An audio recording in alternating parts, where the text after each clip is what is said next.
En el marco de la jornada sobre pasturas, compartiremos una nota que le realizamos al ingeniero Enrique Paván, disertante del evento.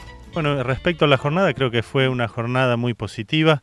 Hubo un buen intercambio con los productores, con asesores, y creo que bueno, se les dejó un mensaje a esta gente de cómo vemos nosotros producir forraje, ¿no?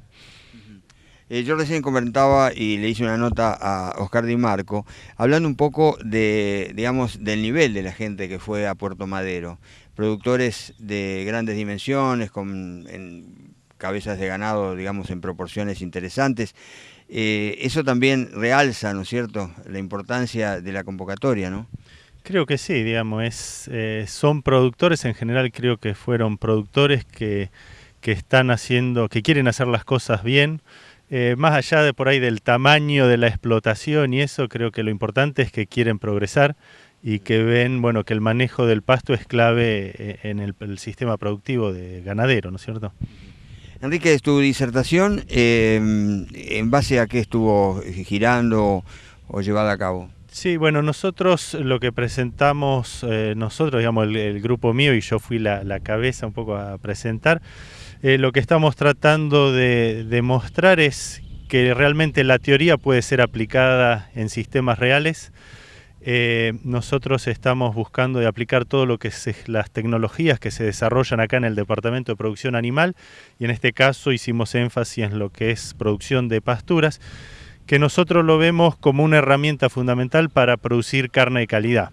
Hoy en día, por ahí lo de calidad al productor no le interesa mucho porque no se le paga en realidad por la calidad de la carne que produce, pero nosotros tenemos que demostrar que es posible producir calidad y también cantidad de carne, y para eso es fundamental el manejo de las pasturas. En lo que hace a calidad, ¿cuáles serían los parámetros que vos tenés en cuenta para calificarla?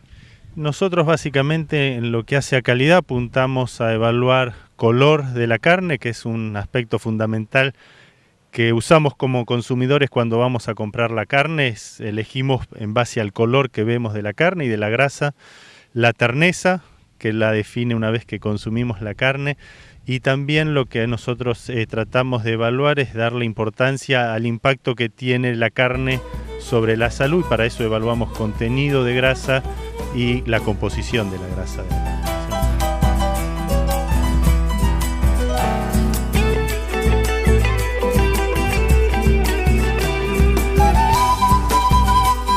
El ingeniero Paván, en su disertación, expuso las ventajas de los sistemas de engorde, donde se complementa la alimentación pastoril con la terminación en corrales. El manejo apropiado de un sistema pasto-corral basado en pasturas perennes y verdeos de invierno, combinado con la alimentación a corral con silajes y granos, permite obtener altas producciones de carne. Este sistema de alta productividad entrega un animal de buen desarrollo y terminación, con alto rendimiento de res y de cortes. Carnes de calidad en términos de color, terneza y sabor.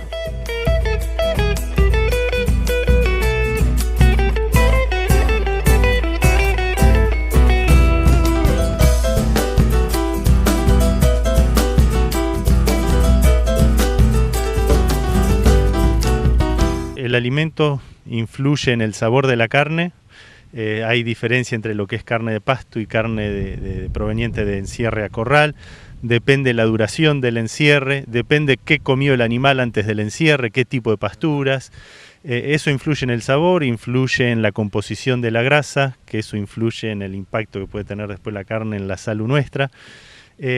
Sobre la terneza por ahí influye menos. Lo que sí es importante es el tipo de pastura que está comiendo el animal, que el animal esté comiendo buena calidad, porque eso le va a dar más energía y eso influye directamente sobre el color y sobre la terneza.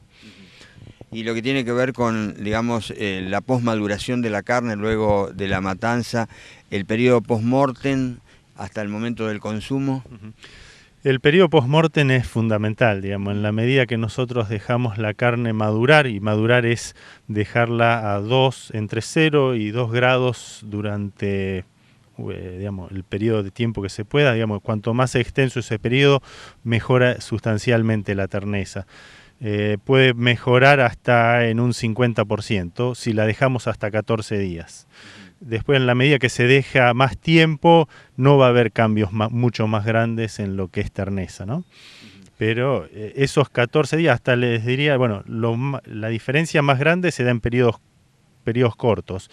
Hasta 7 días hay una gran mejora y después las mejoras en terneza van disminuyendo, pero siempre que se pueda hay que dejarla, lo que eso tiene un costo que habría que evaluar cuánto es, ¿no? Claro, parecería que aquí, por ejemplo, dice se está pregonando, no, esta es carne de ternera porque es más tierna, o carne de vaquillona porque es más tierna. Y yo creo que ese concepto, bueno, no tiene mucho que ver quizá y no es real respecto a lo que es la posmaduración o la maduración de la carne luego de la muerte, ¿no? Luego de la matanza. Es tal cual, digamos, es toda pequeña diferencia que puede haber porque es ternera, porque es vaquillona de 400, porque es novillo de 400 o ternero, eso lo borramos todo si lo dejamos madurar.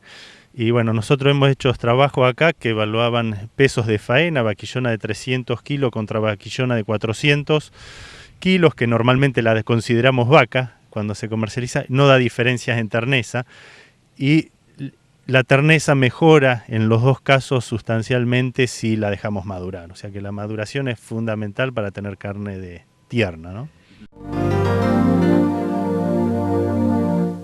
También nos entrevistamos con el ingeniero Nicolás Capele, quien nos habló de implantación de pasturas. Buenos días, Nicolás, ¿cómo estás? Buenos días, muy bien. Bueno, tu disertación estuvo girando en torno a la implantación de las pasturas. Yo creo que es un tema crucial al momento de querer tener una buena pradera. Sí, es el punto de partida. En realidad el sistema ganadero tiene muchos componentes y digamos, la implantación de pasturas, verdeos, es uno de ellos y digamos, arranca el tema por ahí, digamos, ¿no? El tema es cómo hacer mejor uso del suelo y tener pasturas ralas, pasturas mal logradas, tiene un costo muy alto hoy con los valores de la tierra. Entonces, el inicio del cultivo con una buena implantación es un punto clave. El hecho de que no hayan maquinarias específicas, yo me acuerdo de aquellas brillón antiguas, maquinarias específicas para pasturas, se usan las de grano fino, obviamente. ¿Eso es un inconveniente? ¿Hay que tener cuidados especiales? En realidad creo, bueno, es cierto, como comentaba en la presentación, ha habido una evolución muy fuerte en la tecnología de sembradoras, en el buen sentido, pero muy enfocado a los cultivos de gruesa y al trigo, digamos, pero no a las pasturas. Entonces, no significa que, digamos, no podamos usar las sembradoras, hay que hacer ciertas adaptaciones o, digamos, regulaciones específicas para sembrar bien las pasturas. Entre ellas evitar remociones excesivas con las cuchillas que abren el surco, hacer un excelente control de profundidad, que eso es muy importante, evitar tapar digamos, en exceso la semilla con ruedas tapadoras que son muy agresivas, que vuelven a tapar digamos, lo que colocó bien el tren plantador. Así que hay que hacer ciertos ajustes en las sembradoras y perfectamente se pueden sembrar pasturas, pero lo que hay que tener en cuenta es que sembrar es no solamente tirar kilos por hectárea, sino que es ubicar semillas en el lugar adecuado para lograr la germinación y plántulas con éxito. Entonces hay que controlar bien la profundidad, hay que ponerla en contacto con el suelo y con la humedad, y eso requiere, digamos, algunos ajustes en las sembradoras. Yo recuerdo recién estabas contestando una pregunta respecto a la profundidad de siembra y decías algo que, bueno, que yo lo escuché a través de otro profesional de Estación Experimental INTA Balcarce, del ingeniero Jorge Carrillo, que decía que si uno encuentra semillas destapadas cuando pasa la sembradora, estamos en la profundidad adecuada. Sí, de acuerdo. En realidad, imagínense que yo les mostraba un dato muy concreto, que es un grano de maíz pesa lo mismo que 100 granos de alfalfa. Así que, digamos, y hay una regla básica que es que no debería profundizar 2,5 veces más del diámetro de la semilla. Entonces, en una alfalfa la tenía que estar sembrando a 0,5, 1 centímetro de profundidad o 1,5 a lo sumo. Con lo cual, digamos, el control de la profundidad y no excederme en profundidad es fundamental. Y en general, digamos, el contratista está acostumbrado a sembrar semillas grandes, entonces entra el lote a sembrar una pastura y prácticamente tiene la máquina regular para sembrar un trigo a 4 centímetros. Y eso es un fracaso asegurado, o sea, hay que sembrar muy superficialmente y para eso hace falta, digamos, tener en cuenta cómo lo voy a hacer y con qué máquina y de qué manera. Y es preferible, yo siempre digo que es preferible cuando uno entra en un lote ver semillas destapadas porque da la pauta de que digamos, no me profundicé en exceso. Cuando está todo tapado es muy probable que me haya ido mucho en profundidad.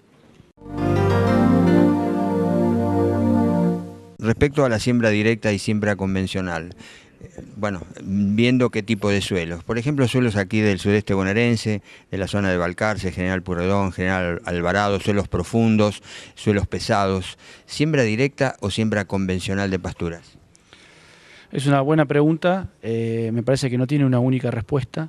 Digamos, si no es que quiera esquivar la pregunta, pero todo lo contrario. En realidad, lo que tenemos que tener en cuenta, las premisas básicas para hacer una buena siembra, que son camas de siembra firme, que muchas veces en convencional no la tenemos, salvo que se haya hecho un barbecho temprano con una combinación de labranzas con barbecho químico, que haya llovido encima y se haya compactado o logrado una firmeza de cama de siembra. La siembra directa nos va a dejar un lote por lo general firme, pero tiene el problema de que puede haber exceso de cobertura. Entonces, si hay exceso de cobertura, muchas veces tengo que tomar la decisión previa de decir, bueno, no puedo hacer siembra directa porque voy a tener un fracaso. Entonces, no es ni una ni la otra mejor, hay que buscarle la vuelta. Lo que yo veo es, más al oeste, que es mi zona de trabajo, que la siembra directa tiene mucho más consistencia en los logros. O sea, y básicamente por el tema del control de la profundidad y camas de siembra fofas que quedan después de los trabajos con labranzas. Y la siembra directa no. Entonces, si elijo un buen antecesor que no me va a generar exceso de cobertura, la siembra directa a mi criterio es más indicada que la siembra convencional. Sin duda, la Jornada Técnica de Pasturas, organizada por INTA Balcarce y la Facultad de Ciencias Agrarias de Balcarce, brilló por la excelencia de los disertantes, los temas expuestos y la calidad del público que siguió con atención las diferentes exposiciones.